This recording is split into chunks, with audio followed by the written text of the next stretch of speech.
Good morning class, welcome back.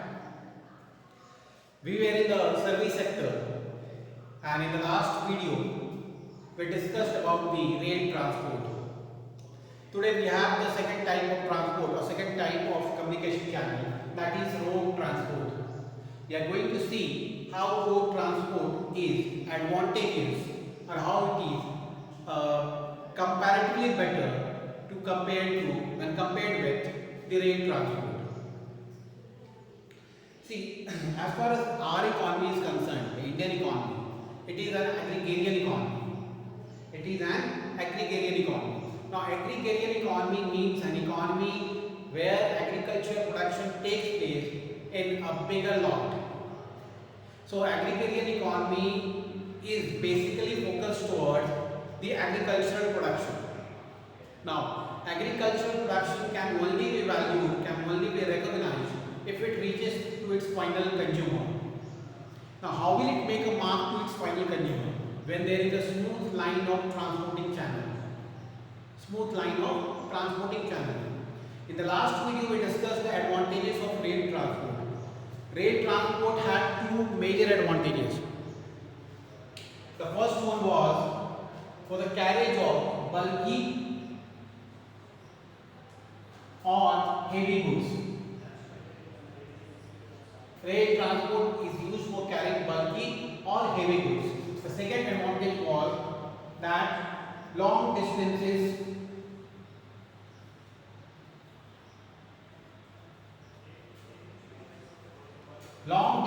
could be easily covered by rail transport.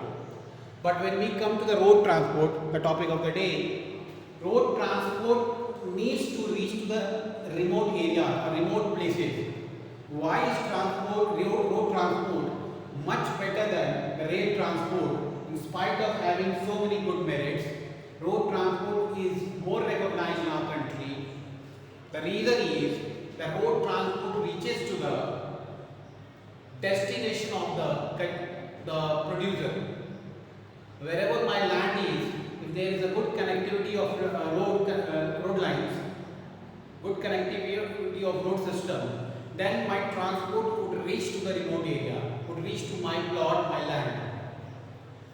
So biggest merit of road transport over the rail transport is that road transport can reach to the remote areas, whereas the railway transport have a limited amount of aggregation, limited amount of connectivity. If I wish to drop my product, if I wish to sell my product, I will have to take it to the railway station or to the railway platform concerned, wherever it is. But this is not the case with the road transport. The road transport reaches to the destination. One, in rail transport, we need to carry the goods to the destined area, but in the other, when we talk about the road transport, it ultimately reaches to the locality or the production area where the products are being produced or manufactured. So this is the biggest advantage when we come to the road transport. It reaches to the remote area or the locality where the production takes place. So we are going to see the merits of road transport, and your homework will be, the work of the day will be that you need to compare the differences between road transport and rail transport. Okay.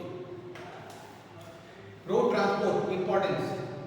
Road and road transport are another very important component of our transport system. It's a very important component, very essential component of our transport system. They play an important role in the economy of India.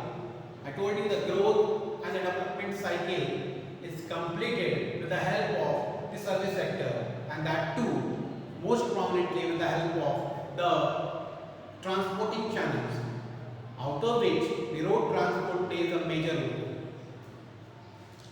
The importance of road transport becomes evident from the following points. So the first point is suitable for our economy. Road transport is believed to be or accepted to be suitable for the Indian economy. Why? The reason is that our economy is an agrarian economy. Agrarian economy is that economy which is indulged in, which is involved in the production of agricultural products. Now agricultural products are produced in the farmland. So if a farmer produces some grains, some amount of goods which he needs to sell it out to the consumer, he cannot sell it out if there is no proper channel of transportation. So with the road transport, there is a biggest advantage that the transport can reach to the particular production hub where the production takes place. That is why it is best suitable for our economy. The second is linked with remote areas. The transporting channels are linked with the remote area. All the remote areas are linked almost. Either pakka roads are there or the black roads that we see. Okay, so there is a direct link now. There was a time when the linkage was not there and the connectivity was not there, but so is the situation. So is not the situation today. Today we have come over to the difficulties of the road channels, and the connectivity is almost all around the corner of the world now. The third is generation of employment. Road transport plays a prominent role in creating the employment opportunities. Employment opportunities means it is a helping hand to the service sector, as it helps in creation of employment opportunities to the various sectors of the society. The fourth point is movement of goods. Road transport basically helps to move the goods from the place where it is excessively produced to the area where there is a scarcity. So it basically helps to mitigate the gap between the excessive area and the scarcity area. So these gaps can be fulfilled with the help of road transport. The fifth point is convenient and flexible.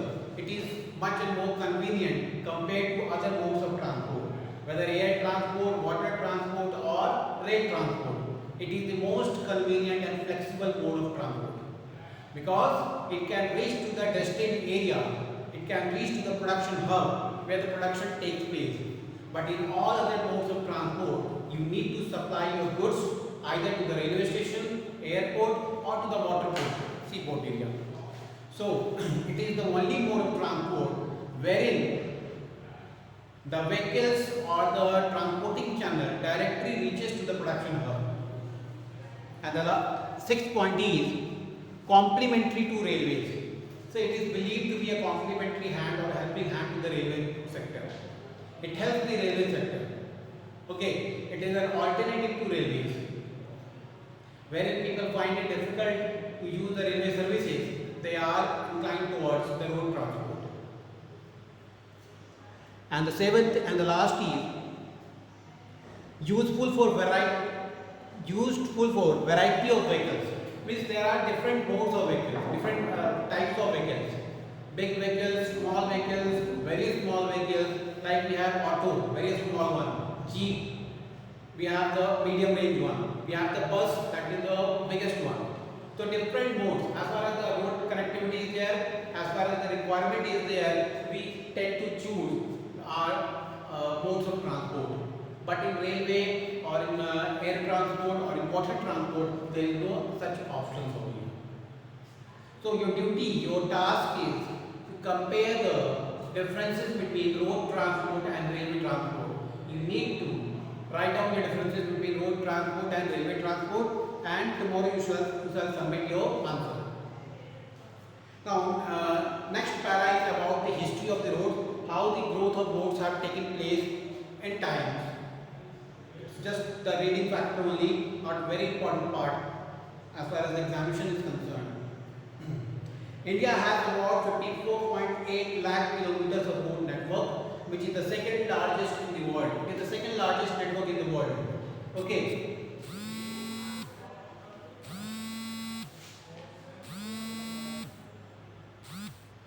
Second largest network in the world. As on 31st March 2017, out of total road network and length of national highway, comprise about 1,14,115 kilometers.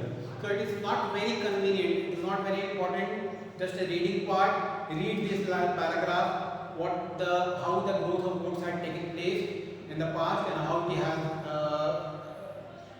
calculated a range in our country, or how is the ranking of the road transporting, what are different modes of transport in the road transportation. This is a brief history only.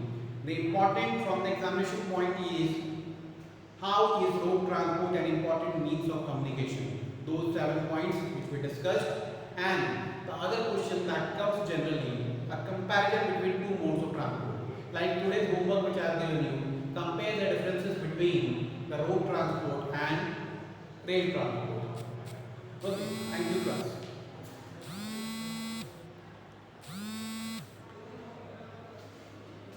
Okay, thank you class.